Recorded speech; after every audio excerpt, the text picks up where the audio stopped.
This September 12th, SON Estrella Galicia are back in London with their micro festival at Hackney's Paper Dress Vintage.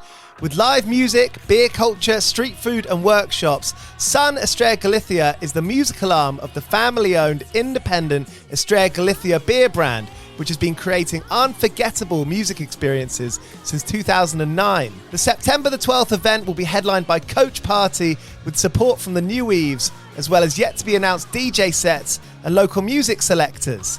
There'll be a clothing repair workshop to customise your repaired clothes, a local food vendor serving 0 kilometre food with veggie and vegan options, a Soundcrafters interactive workshop, and a beer pouring workshop. Alongside the London event, there'll be a series of new micro-festivals in Madrid, A Coruña, Barcelona later in 2024, and Berlin and Granada in 2025, reflecting a truly global approach from SON Estrella Galicia. So if you're in London, September the 12th, swing by Hackney's Paper Dress Vintage for SON Estrella Galicia. Tickets are available now via Dice.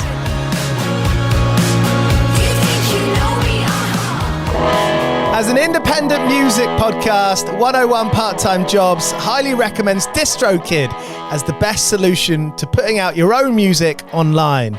You can join 1 million other artists from all across the world putting out their own music on Apple, Spotify, YouTube, and everywhere else across the DSPs where people are listening to your music. My dream as a kid was to run a small little label, and now with DistroKid, getting music out online is the easiest it ever has been, making 100% of your own royalties while paying a small annual fee. And that fee's even smaller as a 101 Part-Time Jobs listener. Head to distrokid.com/VIP/101pod to get 30% off your first year putting out your own music on DistroKid. Getting your own music out into the world has never been easier. Head to distrokid.com/VIP/101pod to get the best deal you can. My dad works in B2B marketing. He came by my school for career day and said he was a big ROAS man. Then he told everyone how much he loved calculating his return on ad spend. My friends still laugh at me to this day. Not everyone gets B2B, but with LinkedIn, you'll be able to reach people who do. Get a $100 credit on your next ad campaign. Go to linkedin.com/results to claim your credit. That's linkedin.com/results. Terms and conditions apply. LinkedIn, the place to be, to be. This episode is brought to you by Experian. Are you paying for subscriptions you don't use, but can't find the time or energy to cancel them? Experian could cancel unwanted subscriptions for you, saving you an average of $270 per year and plenty of time. Download the Experian app. Results will vary. Not all subscriptions are eligible. Savings are not guaranteed. Paid membership with connected payment account required.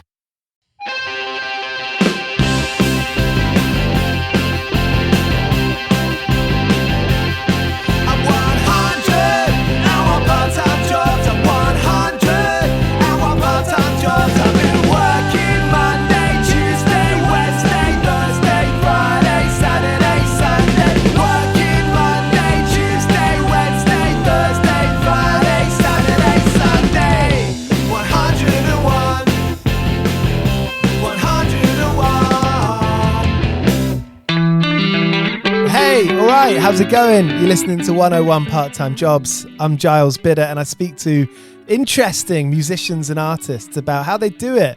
2024 is a pretty interesting time to put out music and go on tour, and these are the kinds of stories I want to get. This band, And So I Watch You From Afar, from Belfast, been going since about 2009, I think. They've always been there as one of these bands that's special. They're doing their own thing. They're making it all happen for themselves and basically being like a sustainable, fully functioning machine. So I knew they'd be good to speak to. They've got a new record coming out called Megafauna. I speak to Rory for this episode and really enjoyed chatting with him a few weeks ago. In Belfast and across the UK, there's some abhorrent riots going on from far-right people who are racist, people who are Islamophobic, people who don't accept that different cultures can cohabit peacefully and enhance an area. I grew up on the suburbs of London. London is a place, it's a melting pot, and you see the benefit of how a multicultural city can make a place beautiful. These riots that are happening are sickening. Sure, I could sit back and be like, I'm a music podcaster. I speak to bands about how they make music and go on tour, but I'm a person as well, and so are you. And change comes from action. Change comes from provoking yourself to do something. So think about what you can do, whether maybe that's protecting a neighbor who's not white, and see if you can lend a hand, see if you can reach out, maybe ask them if they're okay. Maybe they're terrified to go to work and get on the train because they think they might get beaten up. It's total and utter bullshit that this is happening in our country, where multiculturalism is such a huge part of making the good parts of our country what they are. So have a think, speak to friends, speak to your neighbors, and hopefully we can stick together and bring peace to our country. If we can spread the message and know that actually if we just sit back and do nothing, then it's only going to get worse. That's the reality of it. So sorry to be a bummer. This is just real life. Everyone should be talking about it. Everyone should be aware of it. But look, after the jump, we're going to hear from Rory about the story of And So I Watch You From Afar. And their new record, Megafauna, is out this Friday on the 9th of August. From the singles of it, one of which playing quietly below this, North Coast Megafauna. There's also Don't More and Years Ago. From the sound of those three singles, this is going to be another killer album from And So I Watch You From Afar. I hope you enjoy this chat. Cheers. 101 part-time. I don't know if our story is like very typical, but we, and I don't know if it's certainly one that I would 100% recommend or advise, because it takes its toll. But I think we just decided to go full Black Flag Minor Threat, jump in the van, and I suppose it's more akin to going like self-sufficient farmer than it is quitting your job to derive a living from the band. I think we sort of had figured out that on a gig day in 2010, the band will probably have enough change from the night before for all of us to take a fiver, and we can probably get lunch from that. And then when we get to the venue, if we're lucky, they might have a fiver for us or a wee bit of food. Mm-hmm. And there'd be some beers backstage.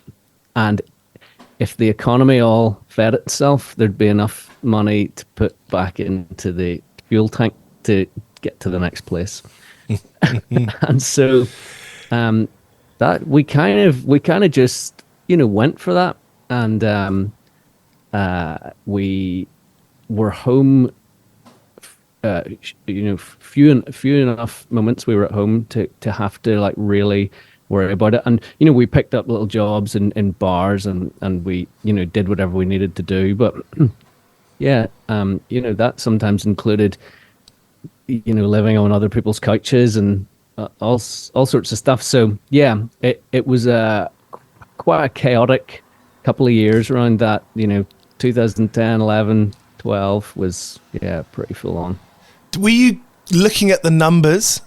Because there's one thing going out and doing it, and that's fun. That's an adventure. If you've grown up watching TV or films like Stand By Me or The Goonies, you're like, this is the band version of that. We can live that adventure.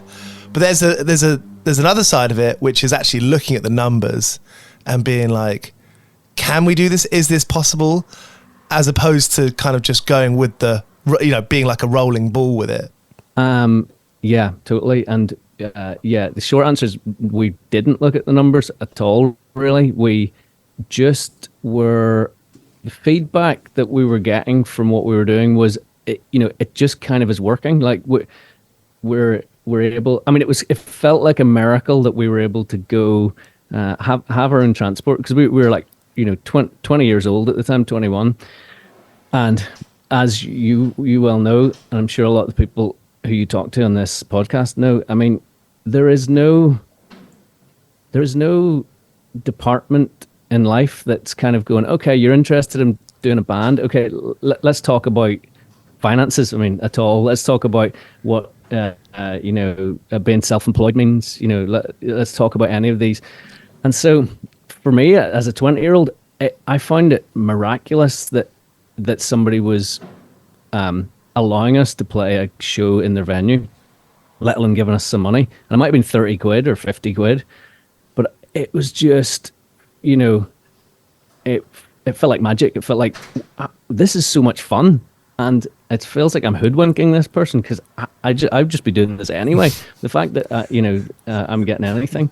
And of course, it got to, we were out playing so many shows, and everything wasn't, it's not quite wiping its face, and, you're dipping into the overdraft, and, then you're ordering merch, and then, you've got merch on tick, and so it did get to a stage where when our manager came on board, and they were like, guys, you like owe people money. Like, this is like a nice little, right on, punk rock jump in the van thing, but it's like, no, you've got to like pull your britches up here. So there was a bit of a wake up moment around 2011 probably, where it was like, okay, yeah, that this is we've got some issues here we need to like figure out. Mm-hmm.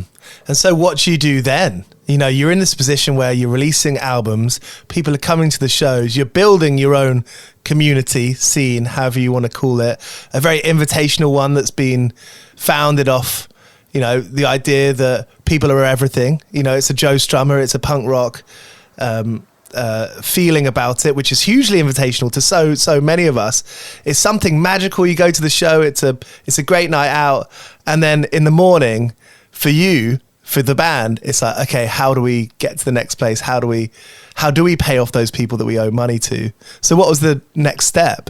So, I mean, the trajectory of the band was the same trajectory has remained at, which is it's a slow, things are progressing, but they're, by the kind of band we are and the kind of music we play, there's never been the kind of, whoa, this year things have drastically, completely changed. There's like 1,000 people coming to the show compared to, 200. So I suppose we had to like really take stock. We had a great manager, and we figured out, here, look, here's what you need, here's what you don't need, and here's a kind of like a blueprint for 12 months, and let's like just try and figure out all these things. We were never drawing down any money personally from the band. It was just very self-sufficient. So in a way, it didn't change. We were still just doing the same work, but we just had to, I think, just direct the money, more cleverly back into paying off the credit card, paying off the debt with the merch company, and these kind of things. And that was a huge learning experience as a kind of 5-year-old. And then through that, you kind of then, once you understand your little bubble of the how the economics work, then suddenly there is a little eureka moment where it's like, right, hold on, well, if you're not spending everything, then you can sort of safeguard this a little bit, and oh my goodness, hold on, there's maybe an outside chance that we could give that to each of the members of the band. And it's just like, boom, like another eureka moment, like, what, like we're gonna literally be able to get paid for this. So I mean, I think we've been lucky in that I don't know if it's a North Coast thing, I don't know if it's a like skateboarder thing, I don't know if it's a Northern Irish thing maybe, but like the feeling was that we're kind of, you're kind of like imposter-y sort of syndrome. It's just like, what we're doing isn't the real version of whatever that happens to be, and so you have this thing that you're not really like, you're expecting so little that when anything comes, is great. So I think low expectations have always been like a huge asset in terms of our dynamic. It seems like it is. We grow up with these big ideas of you have to work for someone else, or to do something properly, it's this big idea that's kind of untouchable. It seems like you've proven that you can make your own society. You can make your own section of income. You know, you can organize and be smart, like you said, and be like, okay, we don't have to work for anyone else. We can live sustainably and actually kind of keep on growing bit by bit by bit, whether that's sort of an extra 50 quid here and there. It's funny. It's just being in such an overwhelmingly capitalist society. It feels like the idea of working for yourself, being creative, is like an impossible trick. Yeah, I know, and sometimes it feels more and more impossible. But I think something that we quickly realized was that, like what is work, quote unquote. It's exchanging your time for an asset, which then that asset allows you to do something more interesting or transcendent or escapism with the other bit of time that you happen to have. So it's like it's kind of quite a simple trade-off, and the trade-off becomes a harder one when the thing that you're exchanging the asset for is like hard and at worst completely soul destroying. But if the thing you're exchanging the money for is going up the other direction, where it's like, I really enjoy going to this, or take it to the extreme of what it's like being in a band, which is like, listen, I'm doing this, pay me or don't pay me, listen to me or don't listen to me. I'm doing this because I need to do this, and this is so much fun. So then the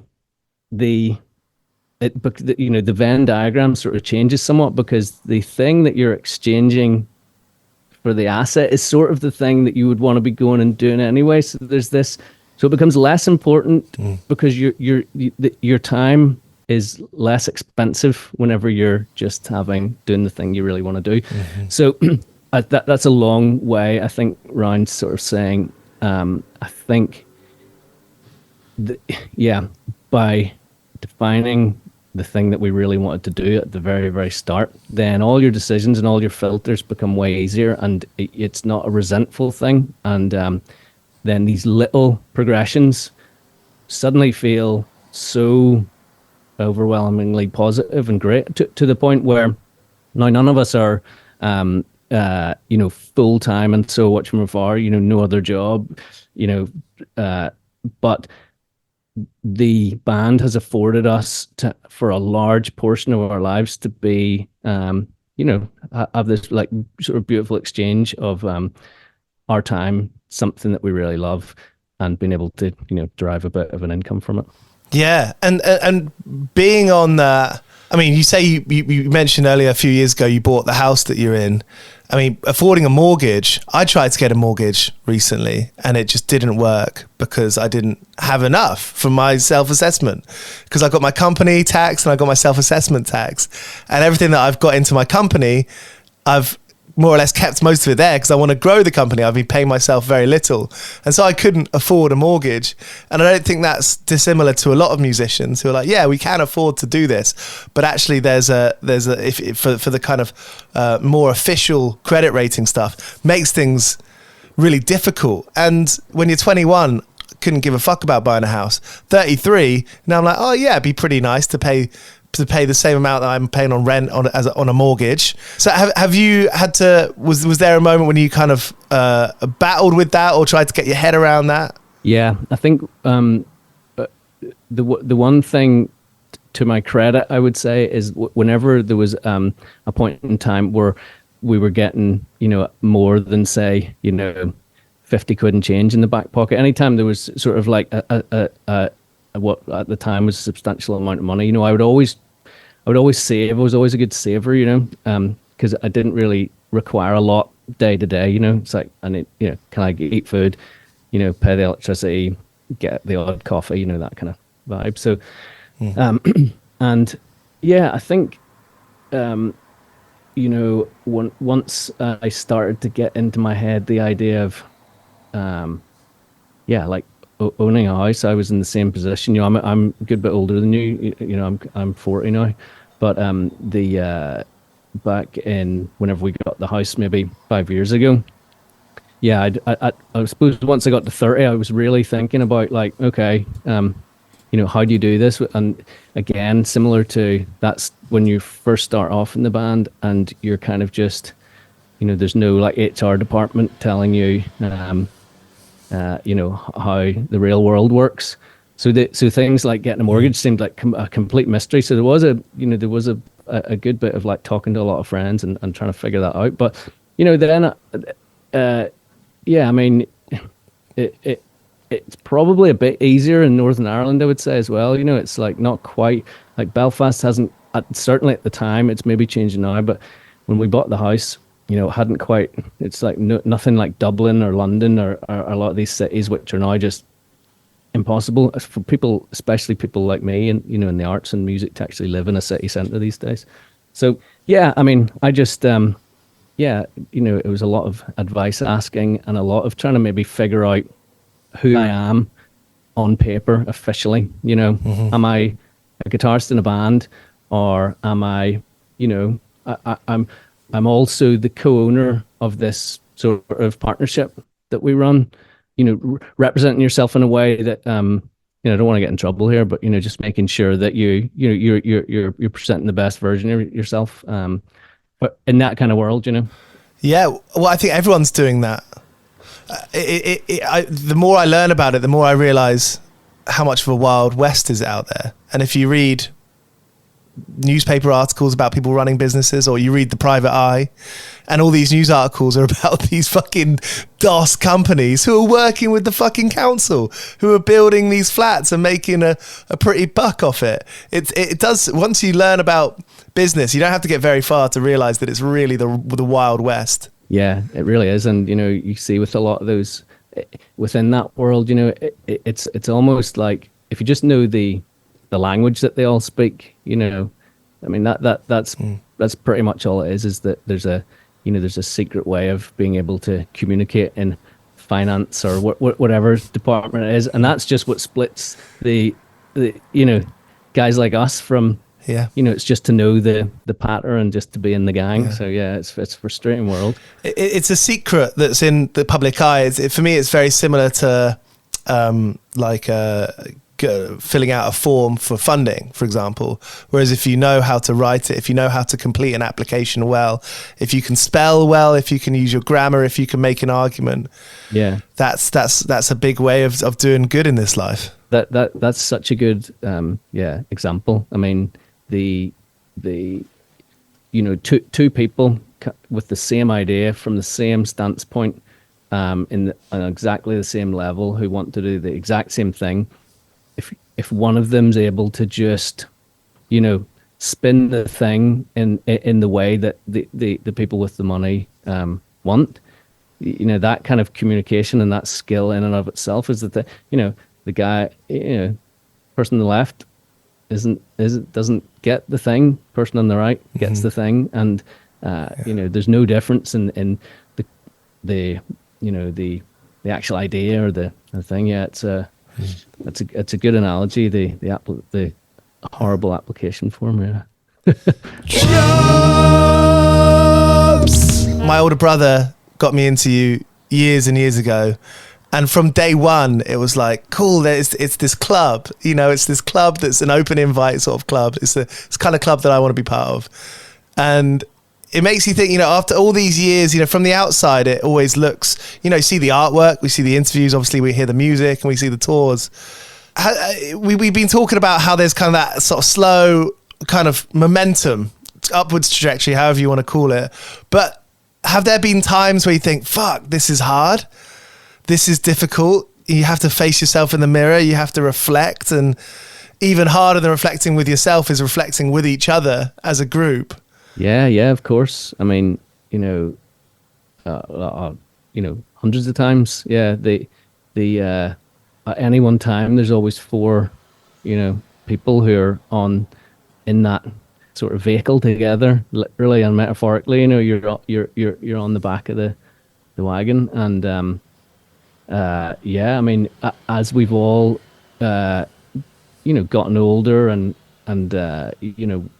all but one of us is married now, and we're, like you said, we've, you've kind of got responsibilities, and so it's what everybody needs from being in the band, being in So Much From Far, I suppose is always evolving, and it's there's always a kind of it requires good communication, but there's always a sort of like, okay, how do we find out the best equilibrium between what everybody's hopes and dreams and aspirations and things and responsibilities and other work you're doing, and figuring out this kind of navigating this corridor, which sometimes feels quite thin and sometimes feels really open. But thankfully we've never gotten to the bit where it's like, there's a dead end. Like it's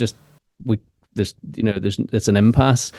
So there's always a way, and I suppose it comes from a place of, it's funny the way you described the band as feeling like an open invitation sort of gang, because that's what it's always felt like being in the band, and it's we feel as part of that sort of gang as I think anybody who comes to the shows, and in a way, for us, the band isn't really anything to do, but the band as that feeling, what you've described, isn't really to do with the 4 people playing on stage.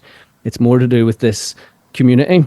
And so that's always a great place, a great help in that navigation for the 4 of us, because there's not really an ego involved. I mean, I as far as I feel, from any of us, we all kind of have this thing that we're protecting and love, and we're sort of carrying it about, and always trying to do what's best for it and for that community of people, and for it to always be there for people and for us, So it often feels like you're protectors of something that is really important to you. It seems to me that being, I'm lucky. I came from a family where my older brother, like I said, but also my dad was is into like his proggy stuff, and so from an early age we were kind of into rock music in the house from like really young, and ever since I was younger I felt this kind of affinity for local bands, and then quickly later on like underground bands, and it seemed that there is a tangible thing with underground bands, however you want to define that, but there is something that when a band is on an independent label, that there is a kind of there's a closer feel to the fans. Has the band ever kind of thought, wouldn't it be great if we were doing corporate festivals? Wouldn't it be great if we did go for the big publishing advance? Yeah, I mean, on that kind of short-term feeling of, suddenly having a lot of resources or a lot of support or, money or being pipelined into, certain things. Of course, I think everybody who starts a band when they're a teenager, of course there's something really attractive about, wouldn't that be lovely? But the thing is that I think we were always alive to the fact that would require us to probably tweak or change what type of music we do, and maybe make decisions about how we present ourselves, which are, have a slightly different motive. And yeah, I mean, that's always been something that we've sort of tackled, I guess. But then what usually happens is when we come to writing a record, we usually self-sabotage any possibility of that happening by doing something which is not only challenges like the 4 of us, but even challenges the people who, have been fans of us from the time before, let alone get, major records involved. And I think that, I always feel kind of proud of us every time we kind of complete that and just remain the spirit of like the adventure of being in the band, so and I think the reason, I mean, I'm drawn, like, yeah, I'm exact same as what you're saying. I mean, there's huge bands I love, and they do what they do, and there's underground bands I love, and they do what they do. But I suppose the difference in the feeling is when you're with a group on the underground, or an independent group, especially one that's been going for a while, it definitely, for me, it feels like they often represent, you feel like the communities around those bands, you can relate to them. You sort of feel like, yeah, we all kind of get it, it's this is nice to be here amongst, a load of other like-minded people. Yeah.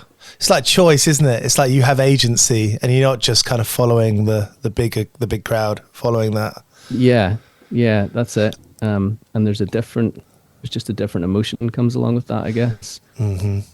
It feels like now there could be a huge band that you've never heard of because there isn't an MTV to go to, or there's not necessarily like magazines that tell you what to listen to that week. And with that is that you could have 10,000 people around the world who are willing to give you a couple of quid on your Patreon, and all of a sudden you can start making a living off being an artist with a kind of subscription form.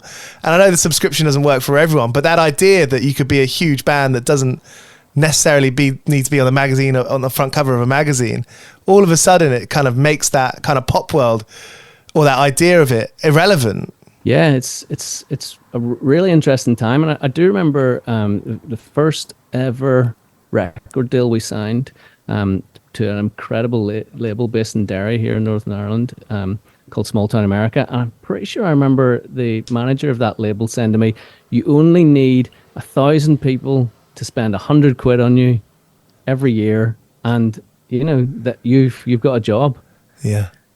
And I was like, man, and you put it like that, like 1,000 people, and I think that's more towards how that's where it feels like things are splitting at the minute. There's this middle area which is sort of becoming sort of existing less, and there's either this like unbelievably huge machine,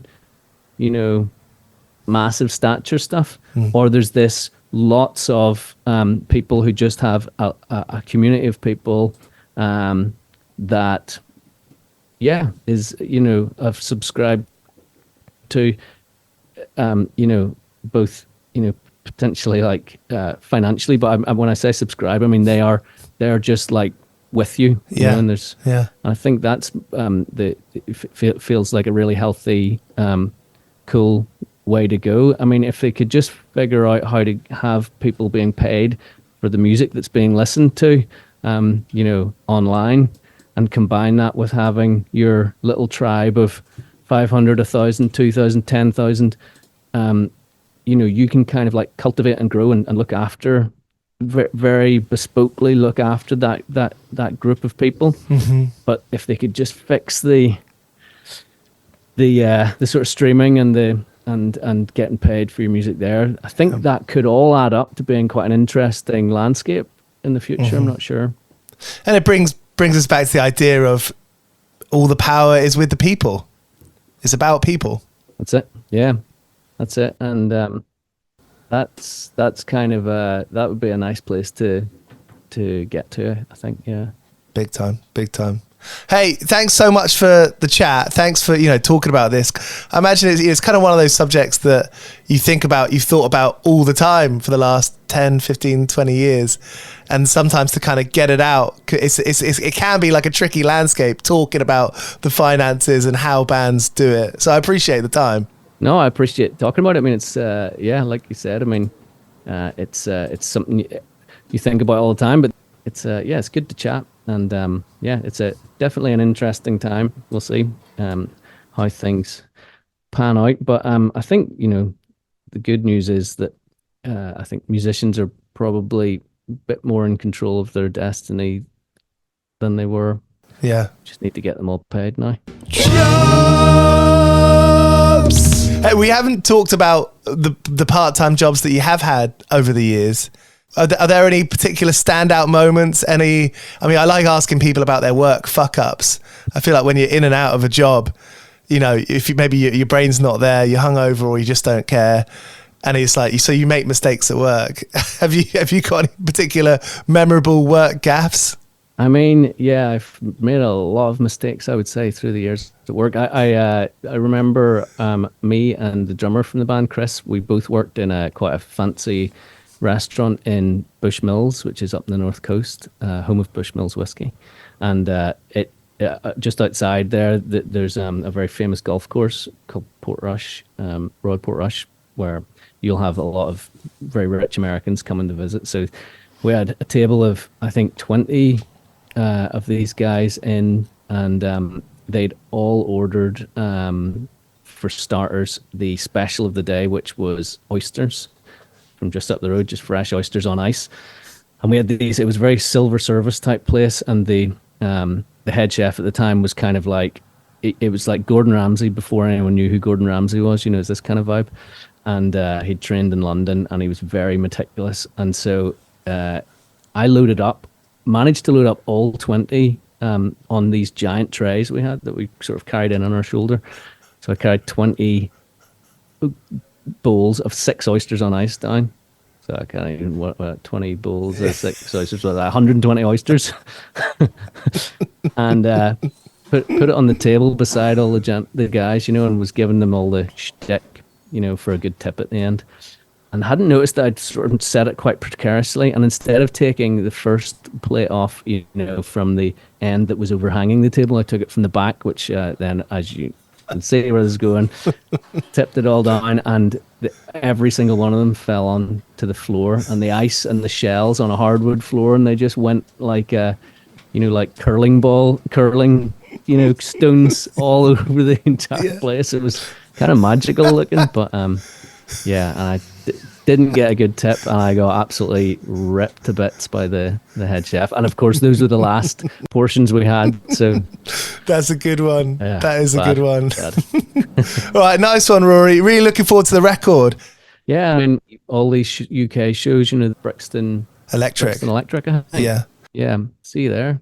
They're the biggest shows. I mean, they're the biggest venues we will probably have ever played. Headlining, and with our good friends Delta Sleep and Slow Crush. So it's there's definitely to just going back to what you were talking about the type of band and the type of music, and the big shows. And I mean, if I'd have thought that we would be able to stick to playing this music we do and be in somewhere that's like a 2,000 cap venue, I mean, it's a very kind of definitely a good, proud moment. So that was Rory from And So I Watch You From Afar.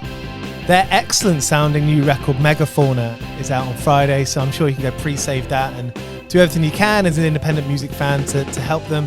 Of course, the best way is to buy the record on LP or CD if it's released on CD, or maybe even digital download if you're up for doing that. And So I Watch You From Afar, excellent band. I feel stoked that Rory even wanted to come onto this show. So thank you, Rory. Thank you, Jazz, for setting it up. And thank you. Cheers for listening. As always, if you're able to leave a review or leave a star rating, whether you're listening on Spotify or Apple, that stuff really, really helps. Thank you to our sponsors, DistroKid. If you're in a band or you're an artist, you can get 30% off your first year at DistroKid, which makes it super easy to get your songs, your albums, your EP out on Instagram, YouTube, TikTok, as well as the standard Spotify and Apple. Head to distrokid.com/VIP/101pod to get 30% off. It's an affordable rate. When I was younger, this would be like dream scenario. For a long time, it was like, how do you do it? How do you get songs on Spotify and Apple? DistroKid is the answer. Head to distrokid.com/VIP/101pod for a cheap solution. 101 Part-Time Jobs is hosted by Giles Bidder and produced by me, Olivia Swash. This has been a Mighty Moon Media production.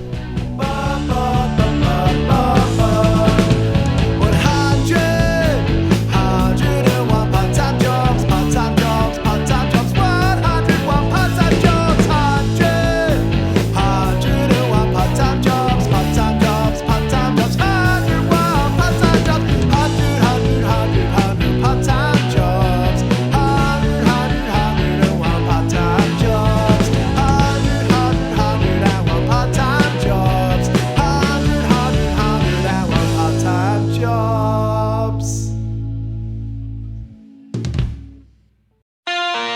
This September 12th, SON Estrella Galicia are back in London with their micro festival at Hackney's Paper Dress Vintage. With live music, beer culture, street food and workshops, SON Estrella Galicia is the musical arm of the family-owned independent Estrella Galicia beer brand, which has been creating unforgettable music experiences since 2009. The September the 12th event will be headlined by Coach Party with support from the New Weaves, as well as yet-to-be-announced DJ sets and local music selectors. There'll be a clothing repair workshop to customise your repaired clothes, a local food vendor serving 0 kilometre food with veggie and vegan options, a Soundcrafters interactive workshop, and a beer pouring workshop. Alongside the London event, there'll be a series of new micro-festivals in Madrid, A Coruña, Barcelona later in 2024, and Berlin and Granada in 2025, reflecting a truly global approach from SON Estrella Galicia. So if you're in London, September the 12th, swing by Hackney's Paper Dress Vintage for SON Estrella Galicia. Tickets are available now via Dice.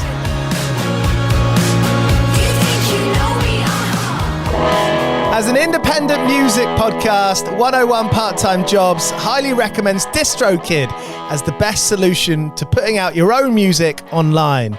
You can join 1 million other artists from all across the world putting out their own music on Apple, Spotify, YouTube, and everywhere else across the DSPs where people are listening to your music. My dream as a kid was to run a small little label, and now with DistroKid, getting music out online is the easiest it ever has been, making 100% of your own royalties while paying a small annual fee. And that fee's even smaller as a 101 Part-Time Jobs listener.